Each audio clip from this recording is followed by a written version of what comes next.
రాజులు మొదటి గ్రంథము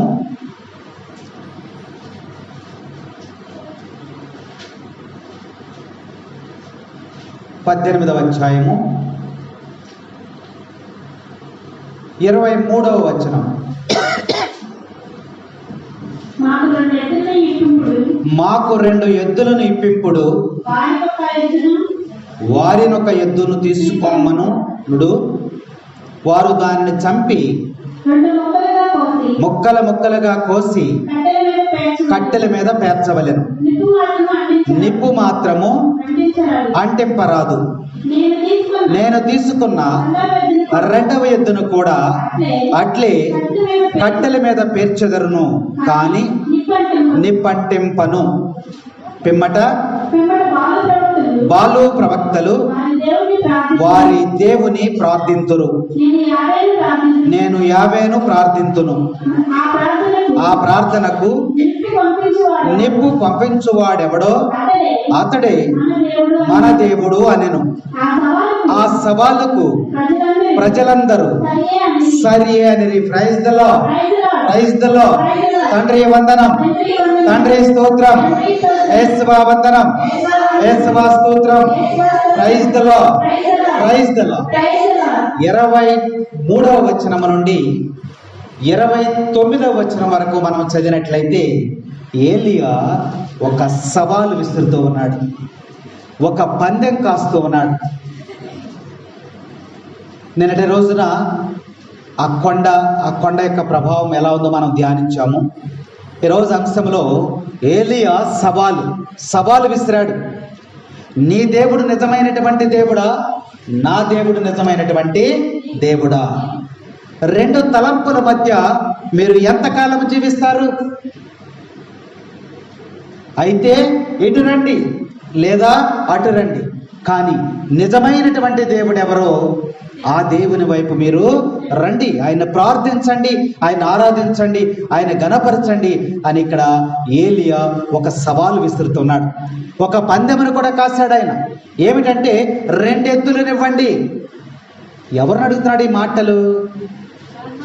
అహాబు రాజు అక్కడే ఉన్నాడు కదా, ఆయన అడుగుతున్నాడు.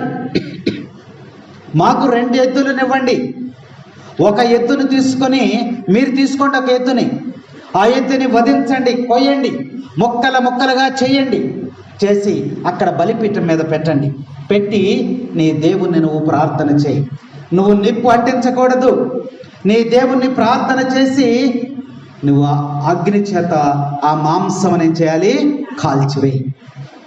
అప్పుడు నిజమైనటువంటి దేవుడు నీ దేవుడని నేను నిన్ను ఆరాధిస్తా, నీ దేవుడిని నేను ఆరాధిస్తా. ఆ తర్వాత ఏమంటున్నాడమ్మా?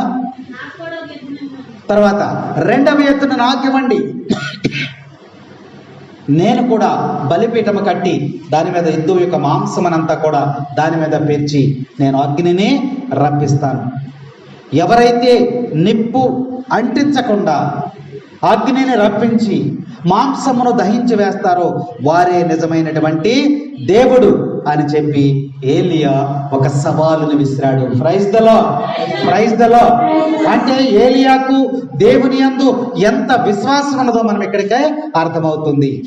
విశ్వాసంతో ప్రార్థన చేసినప్పుడు తప్పనిసరిగా ఆయన ఇస్తాడు అని. Praise the Lord, praise the Lord, praise the Lord. ఈ ఏలియా ద్వారా ఈరోజు మనకి వాక్యం బోధిస్తూ ఉంది. నువ్వు సంపూర్ణమైనటువంటి విశ్వాసంతో నువ్వు ఉండు.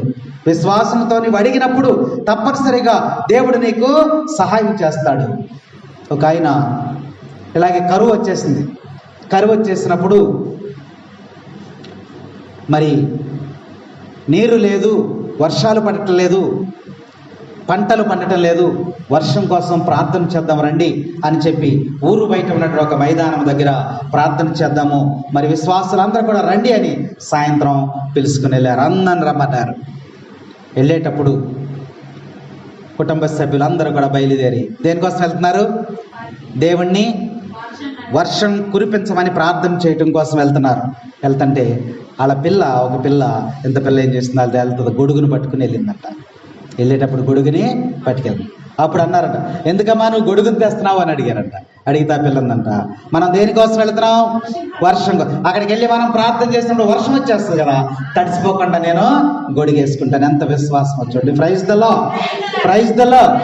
అలాంటి అడిగినప్పుడు దేవుడు మనకి తప్పనిసరిగా దయచేస్తాడనేటువంటి విశ్వాసంతో ఏలియా ఇక్కడ ప్రార్థన చేస్తున్నాడు, సవాల్ విసురుతున్నాడు. దేవుని మీద నమ్మకంతో నేను అడిగితే దేవుడు ఇస్తాడు, నేను నమ్మాను కాబట్టి, ప్రార్థించాను కాబట్టి నేను అడిగితే దేవుడు ఇస్తాడని ఆ యొక్క విశ్వాసముతో ఆయన పందెమును కాసినట్లు ఇక్కడ వాక్యం మనకి బోధిస్తూ ఉంది. తర్వాత వచనం చదవమా, 30వ వచనమా, ఎన్నో వచనం? 20. చదువు. ఏలియా బాలు ప్రవక్తలతో, మీరు చాలా మంది ఉన్నారు కనుక మొదట మీ ఎద్దును కోసి కట్టెలపై పేర్చుడి, మీ దేవతను ప్రార్థింపుడు, నిప్పు మాత్రము అంటెప్పకూడదని వారికి చెప్పారు. తర్వాత వాళ్ళు ఏమన్నారు? వారు అట్లే తమ ఎద్దును కోసి కట్టెలపై పేర్చి ప్రొద్దుట నుండి మధ్యాహ్నం వరకు బాలు దేవత పేర ప్రార్థనలు చేసిరి. బాలు మా వర వినుము అని అరిచిరి. తాము నిర్మించిన బలిపీఠము చుట్టూ తిరిగి చిందులు తొక్కిరి, అయినను వారి దేవత పలకలేదు. ఏం చేశారమ్మా వాళ్ళు? ఆ ఎద్దును ఏం చేశారు? కోసారు, ముక్కలుగా కోసారు, బలిపీఠం కట్టారు, దాని మీద మాంసం అంతా కూడా పేర్చారు. పేర్చిన తర్వాత వాళ్ళు మొదలుపెట్టారు, చిందులేస్తున్నారు, వేపరట్లు పట్టుకున్నారు, అవి పట్టుకున్నారు, ఈ పట్టుకున్నారు, గంతులేస్తున్నారు, అరుస్తున్నారు, తాగేవాడు తాగుతున్నాడు, చిందులేసేవాడు తింటున్నాడు, ఏది చేసేవాడు చేస్తున్నారు. చేసి చేసి చేసి చేసి మధ్యాహ్నానికి ఏమైపోయిందమ్మా? అలిసిపోయి పడిపోయారంట. అందరూ అలిసిపోయి పడిపోయారు. మధ్యాహ్నం ఏం జరిగింది?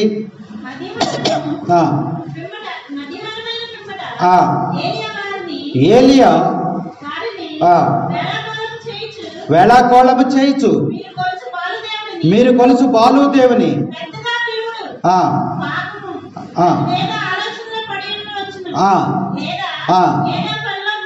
నీ దేవుణ్ణి పిలవండి. ఆయన మత్తుగా పడుకుని ఉండవచ్చు, లేదా వేరే పనిలో ఉన్నాడేమో నీ దేవుడు, అందుకని తట్టి లేపండి.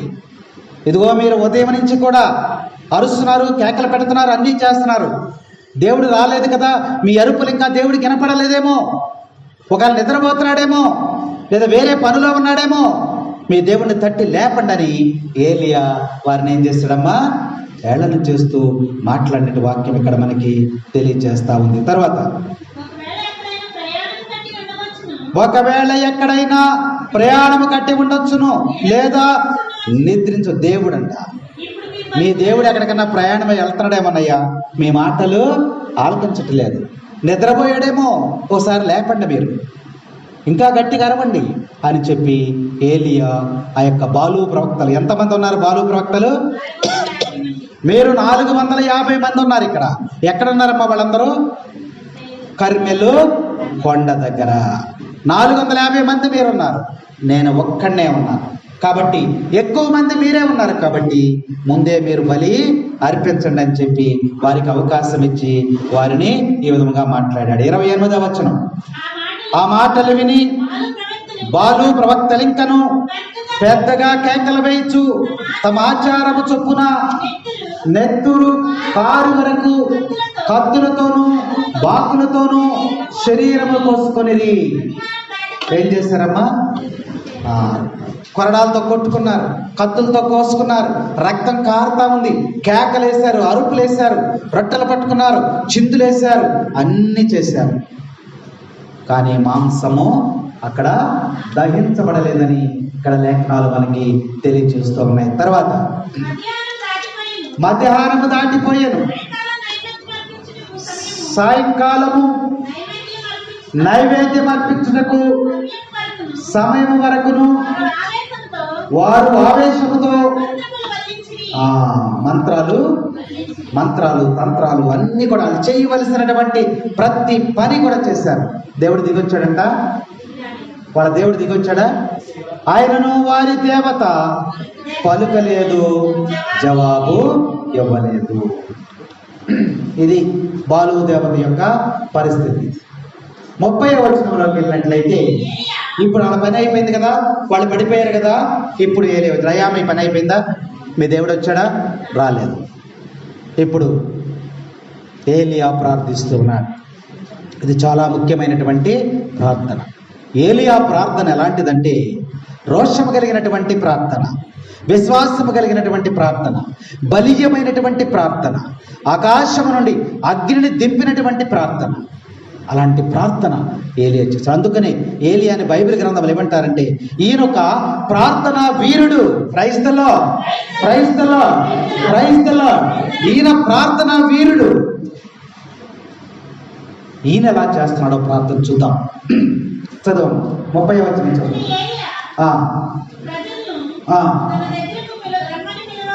ఏలియా ప్రజలను తన వద్దకు రమ్మని పిలిచెను.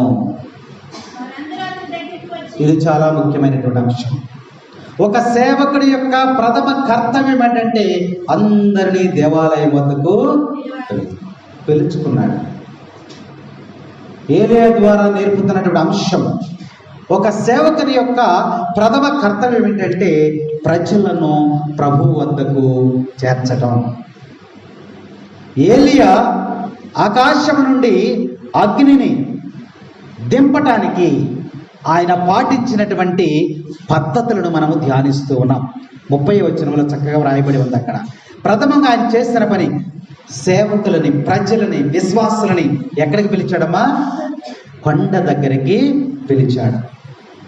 వచ్చినటువంటి ప్రజలతో చెప్తున్నాడు, మీరందరూ కూడా పడండి, మీరందరూ కూడా శాంతి సమాధానముతో ఉండండి. పగలు, ద్వేషము, అసూయ మీలో ఉండకూడదు. అలా మీరు ప్రభు దగ్గరికి వచ్చినట్లయితే అదంతా కూడా వ్యర్థమే. బహిరంగంగా మనం వచ్చి కూర్చోవటమే తప్ప అదంతా కూడా వ్యర్థమే. ఇప్పుడు బాలు దేవత గురించి అదే చెప్తున్నాడు ఆయన. నీ దేవత పని అయిపోయిందా? నువ్వు పిలిచావు, కేకలేసావు, అయిపోయిందా? వినలేదు కదా నీ దేవుడు, కానీ నా దేవుడిని నేను రప్పిస్తాను అని చెప్పి ప్రజలందరినీ కూడా తీసుకొచ్చి వాళ్ళని ఏం చేస్తున్నాడమ్మా? ప్రభు దగ్గర మీరు సమాధాన పడండి. అంటే ప్రభుతో మీరు నెమ్మది కలిగి ఉండండి, ప్రభుతో మీరు ఐక్యత కలిగి ఉండండి. దేవుని విడిచి మీరు దూరముగా ఉండొద్దు, ప్రభు దగ్గరికి రండి. ఇదిగో కొండ దగ్గర ఉన్నారేంటి మీరు? కొండకి చాలా దూరముగా ఉన్నారేంటి? మీరు రండి, కొండ దగ్గరికి రండి. సులువు మార్గం మనం చెప్తూ ఉన్నాం. మొదటి స్థలం ఇక్కడ ఉంది, 7వ స్థలం అక్కడ ఉంది. ఇక్కడ ఉండి 7వ స్థలం చెప్తాం మనం. ఇక్కడుండి అక్కడున్న 7వ స్థలం చెప్తాం. మీరందరూ రండమ్మా ముందుకంటే, నువ్వు చెప్తే మేము రావాలా? నువ్వు చెప్తే మేము రావాలా? దేవుని యొక్క మాటలు, ప్రతి విషయాన్ని కూడా దేవుడు గమనిస్తూ ఉంటాడు. అందుకని నేను అంటున్నాడు, మీరు కొండకి దూరంగా నిలబడ్డారేంటి? ఎక్కడికి రావాలి? 30వ వచనంలో ప్రజలందరినీ ఆయన పిలువగా వారందరూ అతని దగ్గరికి వచ్చిరి. ఇది ఉందా మన దగ్గర? ఉందా? మరి మనకి మేలులు ఎలా జరుగుతాయి? ఆశీర్వాదాలు ఎలా జరుగుతాయి? దేవుడు తెలియజేస్తున్నాడు ఏలియా ప్రవక్త ద్వారా. సేవకుని యొక్క కర్తవ్యం ఏమిటంటే, ప్రజలను ఆ స్థలము దగ్గరికి తీసుకుని వెళ్ళాలి, లేదా ఆ కొండ దగ్గరికి తీసుకుని వెళ్ళాలి, లేదా ఆ ప్రార్థనా స్థలము దగ్గరికి చేర్చాలి. పిలిచినప్పుడు రావాలి. అది దేవుని యొక్క ఆహ్వానం అయి ఉన్నది. మనలో ఏముంది? కోపం ఉంటుంది, అసూయ ఉంటుంది, ఇలా రకరకాలుగా మనము మాట్లాడుతూ ఉంటాం. ఇది ఎవరు గమనిస్తారు? దేవుడు గమనిస్తాడని వాక్యం మనకి తెలియజేస్తా ఉంది. మీరు దేవునికి దూరముగా ఉన్నారు, రండి దగ్గరకని ప్రజలందరినీ కూడా 450 మంది బాలు ప్రవక్తల్ని ఎక్కడికి పిలిచాడమ్మా? ఎక్కడికి? కొండ దగ్గరికి రమ్మని పిలిచినట్టు వాక్యం మనకి తెలియజేస్తా ఉంది. మొదటి రాజుల దినచర్యలు చదువు ఒకసారి. మొదటి రాజుల దినచర్యలు 28వ అధ్యాయం 9వ వచనం.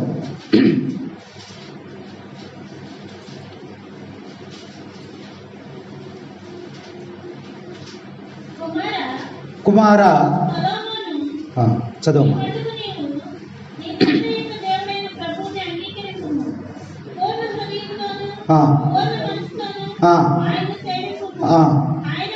ఆయనకు వారి ఆలోచనలను బాగుగా తెలియదు. నీవు ప్రభువుని ఆశ్రయించుతువేని ఆయన నిన్ను అంగీకరించును. కానీ నువ్వు ప్రభువు నుండి వైదొలగుతువేమి ఆయన నిన్ను శాశ్వతముగా విడనాడతాడు. ఆయనను వెతికినట్లయితే ఆయన నీకు దొరుకుతాడు. ఆయనను వెతకకపోతే ఆయన నీకు దూరముగా ఉంటాడు. అందుకనే ఏలి అంటున్నాడు, రండి, మీరు దగ్గరికి రండి అని ఆ యొక్క కొండ దగ్గరికి అందరినీ కూడా పిలుస్తున్నట్లు వాక్యం మనకి తెలియజేస్తాము. కాబట్టి మానవుడు దేవునితో, దేవుడు మానవునితో సమాధాన పడాలి ముందు. అప్పుడే నీకు ఆశీర్వాదము, దీవెనలు అనుగ్రహించబడతాయి. తర్వాత వచ్చిన చదువు 30వ వచనములు. 30వ వచనం మొదటి రాజుల గ్రంథము 18వ అధ్యాయం 30వ. తర్వాత అండి మొదటి పని ఏం చేశాడమ్మా ఆయన చేసిన మొదటి పని ప్రజలను ఆయన దేవుని వద్దకు పిలిచి సమాధానపరిచాడు. 1వ మెట్టది. రెండవది ఏం చేశాడు ఆయన?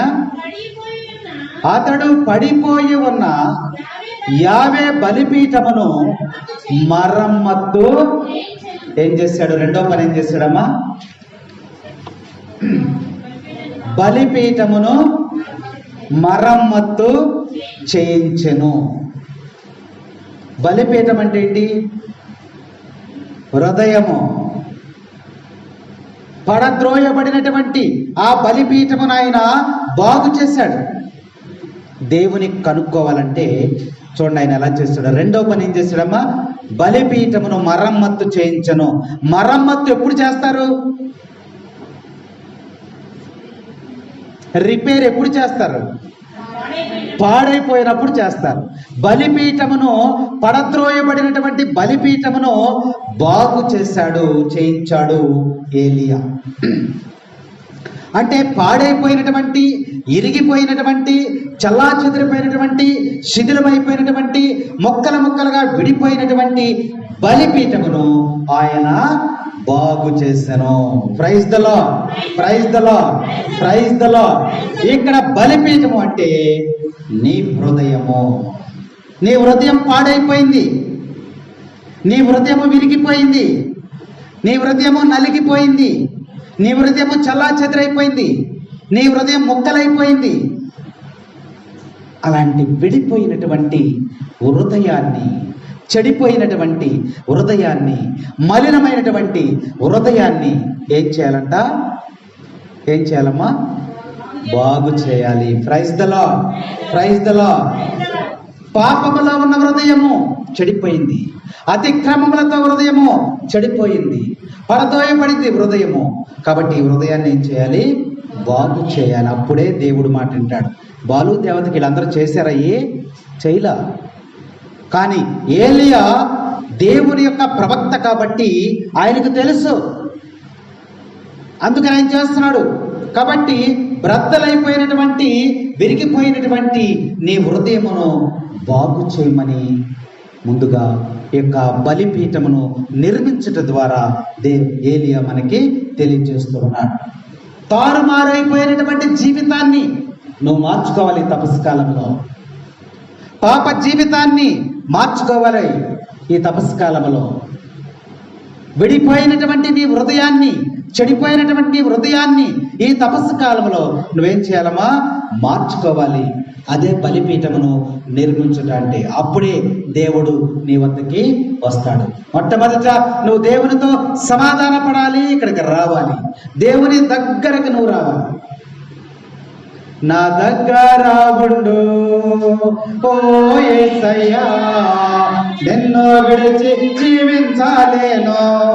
నా దగ్గర ఉండు ఓ యేసయ్యా, నిన్ను విడిచి జీవించాలేను. Praise the Lord, praise the Lord, praise the Lord. ఈ తపస్సు కాలంలో తారుమారైపోయినటువంటి నీ జీవితాన్ని బాగు చేయి, రిపేర్ చేయి. ఈ తపస్సు కాలంలో వంకరగా నడిచేటువంటి నీ మార్గాలను సరిచేయి. తెగించి చేసినటువంటి పాపాలకి ప్రాయశ్చిత్తము ఈ 40 దినాలలో నువ్వు ప్రభు వద్ద మోకరించమని యొక్క ఏలియా ప్రవక్త బలిపీఠము నిర్మించడం ద్వారా మనకి తెలియజేస్తూ ఉన్నాడు. యోధా ఇస్కరియోతు ఏం చేశాడమ్మా? యోధా ఇస్కరియోతు యేసు ప్రభువుని నమ్మేశాడు. తెలిసి చేసినటువంటి పాపం అది. ఈయన దేవుడని తెలుసు, దేవుని కుమారుడని తెలుసు, ఇది దేవాలయం అని తెలుసు, అన్నీ తెలుసు మనకి. మనందరం కూడా యోధా ఇస్కరియోతు లాంటి వాళ్ళమే. పైకి మాత్రమే మనం అలా కనబడతా ఉంటాం. ప్రభువుతో తిరుగుతానే ఉన్నాడు, ప్రభువుతో భోజనం చేస్తున్నాడు, ప్రభువుతో సహవాసం చేస్తున్నాడు. లోపల ఆలోచన ఏం చేస్తున్నాడమ్మా? ఈయన ఎక్కడ దొరుకుతాడా, అమ్మేసేయాలని. చూసారా? తెలిసి చేసినటువంటి పాపం అది. బలిపీఠం అంటే ఆయన హృదయము విరిగిపోయింది, ఆయన హృదయము చెడిపోయింది, ఆయన హృదయము మలినమైపోయింది. దేవుని యొక్క దర్శనం కావాలంటే నీ హృదయాన్ని నిర్మించు. మరలా బలిపీఠమును నిర్మించమని ఏలియా ప్రవక్త కర్మెల్ కొండ దగ్గర మనకి తెలియజేస్తూ ఉన్నాడు. పేతురు గారిని జ్ఞాపకం చేసుకోండి. పేతురు గారిని జ్ఞాపకం చేసుకున్నట్లయితే, పేతురు గారు యేసు ప్రభుతో కలిసి తిరిగాడు, యేసు ప్రభుతో సహవాసం చేశాడు. అయా నిన్ను నేను బాగా ప్రేమిస్తున్నానని చెప్పాడు. యేసు ప్రభు 3 సార్లు అడిగితే కూడా అయా నేను నిన్ను ప్రేమిస్తున్నాను. పేతురు, నన్ను ప్రేమిస్తున్నావా? నిన్ను ప్రేమిస్తున్నానయ్యా అని 3 సార్లు చెప్పాడు. యేసు ప్రభుని పట్టుకున్న తర్వాత యేసు ప్రభుని తీసుకుని వెళ్తుంటే ఎక్కడున్నాడు పేతురు? చలిమంట కాగుతామన్నాడు. అప్పుడు అడిగారు, అరే ఈడు కూడా యేసు ప్రభుతో తిరిగాడు అన్నప్పుడు ఆయన ఎవరో నాకు. చూసారా? తెలిసి చేసినటువంటి పాపము. యేసు ప్రభు ఎవరో వాడికి తెలియదా? యేసు ప్రభు ఎవరో పేతురికి తెలియదా? ఎప్పుడు చూడలేదా? కానీ ఏమంటున్నాడు? ఆయన ఎవరో నాకు. అప్పుడు యేసు ప్రభు ఏం చేశాడమ్మా? ఆ మాట అన్నప్పుడు యేసు ప్రభు ఏం చేశాడు? ఆయన వంక తేరిపారి చూశాను. అప్పుడు యేసు ప్రభు వెంక చూడలేకపోయాడు పేతురు. తెలుసు అతను చేసినటువంటి పాపం అతనికి తెలుసు. అందుకనే పడిపోయినటువంటి నీ హృదయాన్ని ఏం చేయాలి? నిర్మించు. అందుకే ఈ తపస్సు కాలము దేవుడు మనకి అవకాశముగా ఇచ్చి ఉన్నాడు. సంసోను జీవితం మనం చూసినట్లయితే ఏం చేశాడు? ఆయన పాపములో పడిపోయాడు, తెలిసి పాపములో పడిపోయాడు. చూసారా? కాబట్టి పాపములతోనూ అతిక్రమములతో పడద్రోయబడినటువంటి నీ హృదయాన్ని, బలిపీఠమును ముందుగా ఏం చేయాలంట? నిర్మించమని ఏలియా గారు తెలియజేస్తూ ఉన్నారు. దర్శన గ్రంథము 2వ అధ్యాయం 5వ వచనం.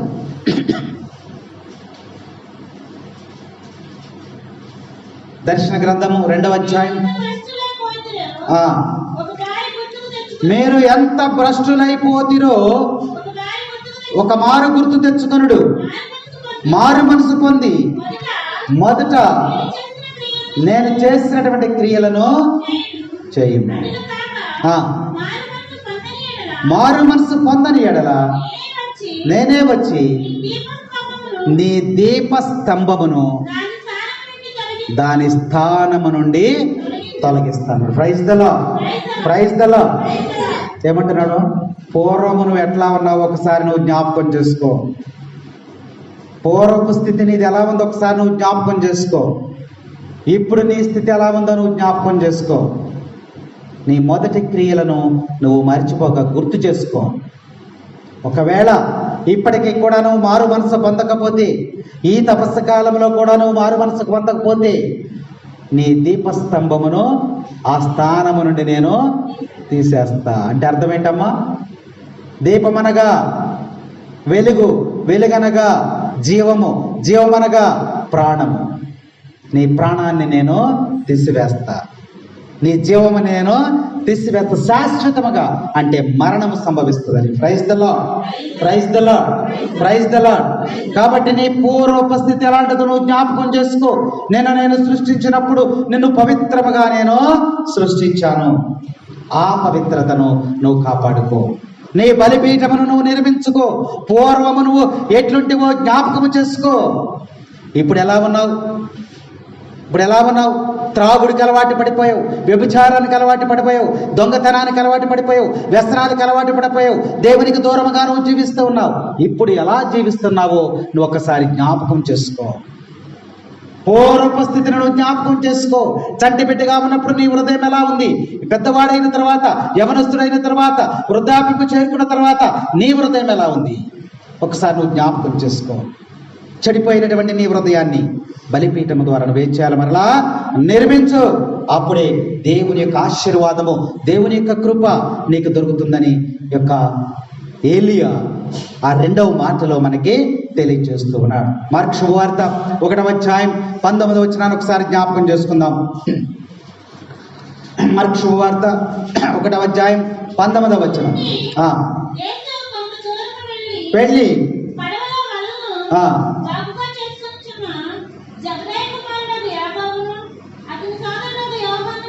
చూచాను, చాలు చూచాడు. అక్కడ ఏం చేస్తున్నారు వాళ్ళు? శిష్యులు ఏం చేస్తున్నారమ్మా? వలలను బాగు చేసుకుంటున్నారు. ఏం చేస్తున్నారు? యేసుక్రీస్తు తన శిష్యులను పిలిచినప్పుడు వారు ఏం చేస్తున్నారమ్మా? వారి వలలను బాగు చేసుకుంటున్నారు. అంటే వారి వలలు ఎలా ఉన్నాయి? వలలు ఎప్పుడు బాగు చేస్తారు? ఎప్పుడమ్మా? చెడిపోయినప్పుడు, చినిగిపోయినప్పుడు, రంధ్రాలు పడిపోయినప్పుడు ఆ వలలను ఏం చేస్తారు? బాగు చేస్తారు. చిరిగిపోయినటువంటి వలలో చేపలు పడతాయా? రంధ్రాలు ఉన్నటువంటి వలలో చేపలు పడతాయా? అలాగునే పడదోయబడినటువంటి నీ హృదయంలో అగ్ని రాదు. కొండ మీద ఏలి అప్పుడు అగ్ని కోసం ప్రార్థన చేస్తున్నాడు కదా. పడదోయబడినటువంటి బలిపీఠం మీదకి అగ్ని దిగిరాదు. అందుకనే ఏలి అక్కడ చేసే పని ఏంటమ్మా? బలిపీఠమును బాగు చేస్తూ ఉన్నాడు. చిందరబందరగా పడేసినటువంటి బలిపీఠం మీదకి దేవుని యొక్క అగ్ని దిగి రాదు. అందుకనే బలిపీఠాన్ని ఆయన బాగు చేస్తూ ఉన్నాడు. పాపముతో నిండినటువంటి నీ జీవితంలోనికి ఆశీర్వాదము దిగి రాదు, వచ్చినా నిలవదు. ఎందుకని?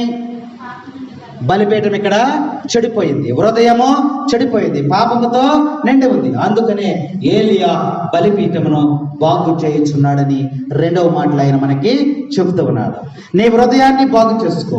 విరిగినటువంటి, చెడిపోయినటువంటి, నలిగినటువంటి నీ హృదయాన్ని బాగు చేసుకోమని ఆ యొక్క మాట మనకి తెలియజేస్తూ ఉంది.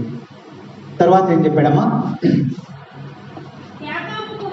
యాకోబు కుమారులు 12 మంది తెగ నాయకుల పేరు మీదుగా 12 రాళ్లను పోగు చేశాను.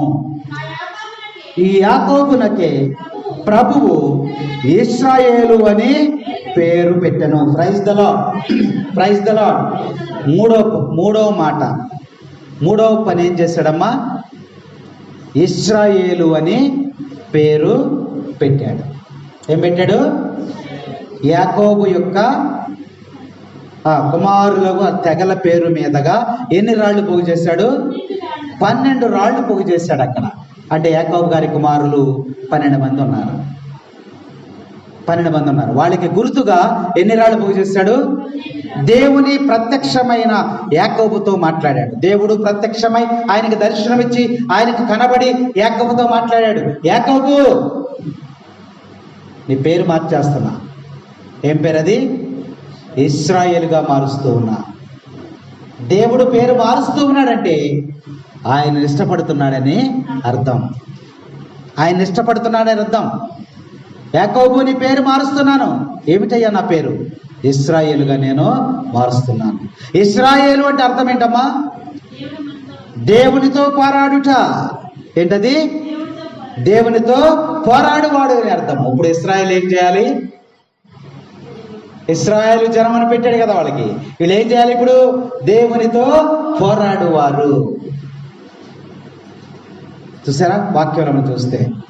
కాబట్టి ఇక్కడ వాక్యంలో మనం చూసినట్లయితే ఇశ్రాయేలు పేరు మనుషులతోనూ దేవునితోనూ పోరాడి గెలిచి తన తండ్రి అయినటువంటి యాకోబును వారు జ్ఞాపకం చేసుకునేటట్లుగా ఇశ్రాయేలు దేవుడని పిలిచాడు. ఇశ్రాయేలు ముందు దేవుణ్ణి ఏమని పిలిచేవారు? అబ్రహాము దేవుడు, యాకోబు దేవుడు, ఇస్సాకు దేవుడు అని పిలిచేవారు. అందుకనే ఇప్పుడు ఏమంటున్నాడంటే, నీకు ఎంతమంది కొడుకులు?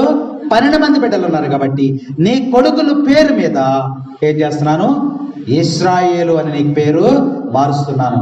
కాబట్టి నీకు 12 మంది కుమారులు ఉన్నారు కాబట్టి 12 రాళ్లు పోగు చేసి ఈ పడిపోయినటువంటి యొక్క బలిపీఠమును నువ్వేం చేయాలి? నిర్మించమని ఏలి అక్కడ 12 రాళ్లను పోగు చేసినట్లు వాక్యం మనకి తెలియజేస్తా ఉంది. తర్వాత చదవమా. తర్వాత వచ్చిన ప్రభువు నామమున ఒక బలిపీఠమును నిర్మించి దాని చుట్టూ 2 కడవల, దాని ముందే 31లోనా ఉంది, అయిపోయిందా? సరే. ఎన్ని రాళ్ళు వచ్చినాయి అక్కడ? 12 రాళ్లతో బలిపీఠము నిర్మించాలన్నాడు. ఈ 12 రాళ్ళు మనము చూసినట్లయితే 12 గోత్రాలకి ఇశ్రాయేల్ యొక్క జనాంగం ఎన్ని గోత్రాల్లో ఉందమ్మా? 12 గోత్రాలు. కాబట్టి ఒక గోత్రము అటు, ఒక గోత్రము ఇటు, ఒక గోత్రం ఇటు, ఎవరికి వాళ్ళు వేరువేరుగా ఉంటే దేవుడు దిగి వస్తాడా? రాడు. అక్కడికి వచ్చినటువంటి ప్రజలతో 12 గోత్రాలు కూడా మరి యెరూషలేములోనే ఉన్నాయి. ఈ యెరూషలేము చుట్టుప్రక్కలే ఉన్నాయి. కాబట్టి మీ మధ్య ఇవ్వబడినటువంటి ఆ యొక్క విభేదాల వలన వాళ్ళు గొడవలు జరుగుతున్నాయి. నీ గోత్రం ఇది, నా గోత్రం ఇది, నా గోత్రం ఇది, నా గోత్రం ఇది. వీళ్ళు గోత్రాలుగా విడిపోయి ఒక గోత్రం అంటే ఇంకో గోత్రానికి పడట్లేదంట. అందువలన ఏమొస్తున్నాయి? వారి మధ్య గొడవలు వస్తున్నాయి, విభేదాలు వస్తున్నాయి. అందుకనే దాని వలన ఆ ప్రజలు నష్టపోతూ ఉన్నారు. ఆ ఇశ్రాయేలు ప్రజలలో ఐక్యత లేకపోవటం వలన వాళ్ళందరూ కూడా ఏమైపోతున్నారమ్మా? నష్టపోతున్నారు. దేవుని యొక్క ఆశీర్వాదాన్ని కోల్పోతున్నారు, దేవుని యొక్క దీవెనలు కోల్పోతున్నారని ఇక్కడ ఏలియా మరి కొండ దగ్గర మనకి తెలియజేస్తున్నాడు. అందుకని ఏలియా ఏమంటున్నాడంటే, 1 కొరింథీయులు చూడమ్మా. 1 కొరింథీయులు 1వ అధ్యాయము 10వ వచనం.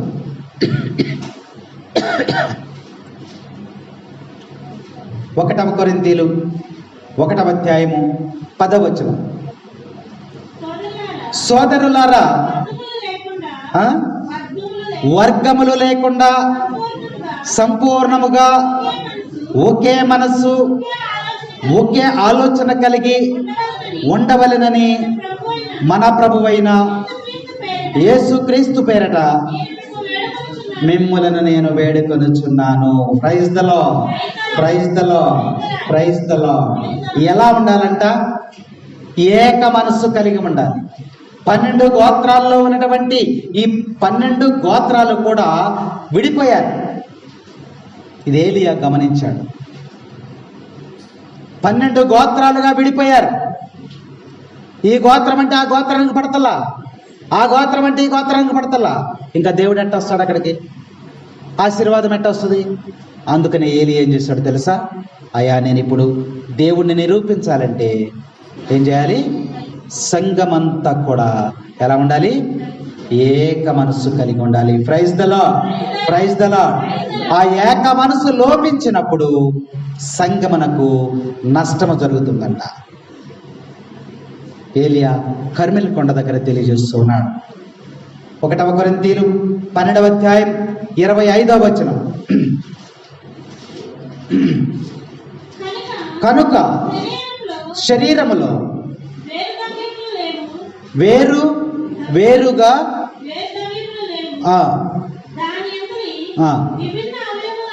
విభిన్న అవయములన్నీ ఒకదానిపై ఒకటి సమాన శ్రద్ధను కలిగి ఆయనట్లు చేశాడు. చూసారా, మన శరీరాన్ని దేవుడు తెలియజేస్తూ ఉన్నాడు.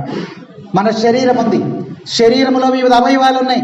కాళ్ళు ఉన్నాయి, చేతులు ఉన్నాయి, ముఖం ఉంది, కళ్ళు ఉన్నాయి, చెవులు ఉన్నాయి, ముక్కు ఉన్నాయి, అన్ని రకాల అవయవాలు మన శరీరంలో ఉన్నాయి. కాలుకు ములుగుచ్చుకుందనుకోండి, ఆ బాధను ఎవరు పంచుకుంటున్నారమ్మా? గుచ్చుకుంది కాలుకే కాబట్టి నువ్వే బాధపడు అంటున్నారా?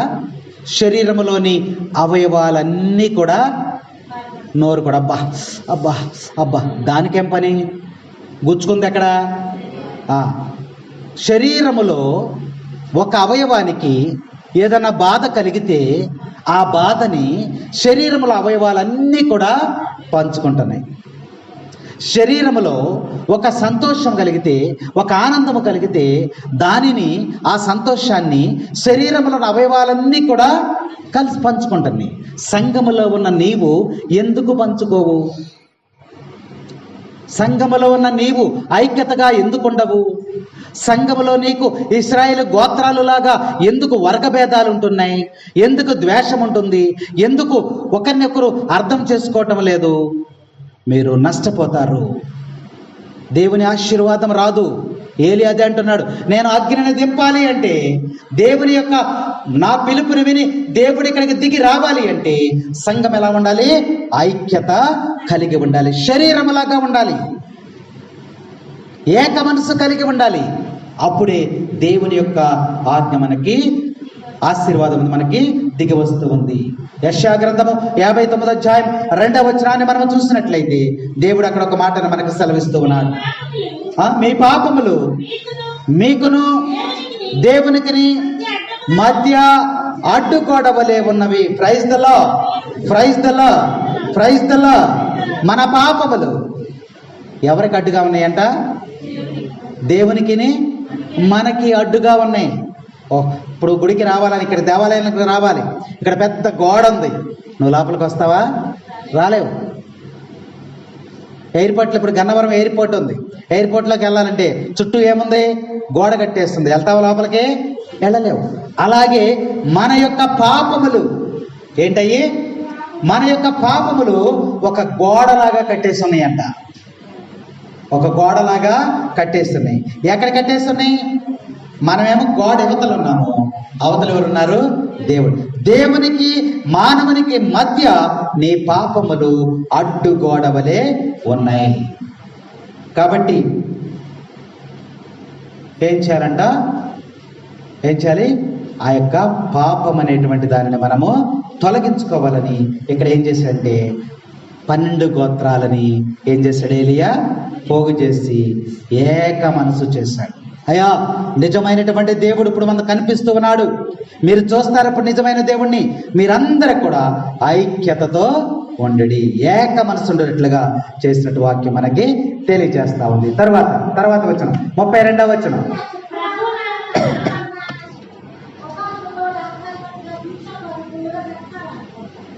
32వ వచనం చదువు. ప్రభువు నామమున బలిపీఠమును నిర్మించి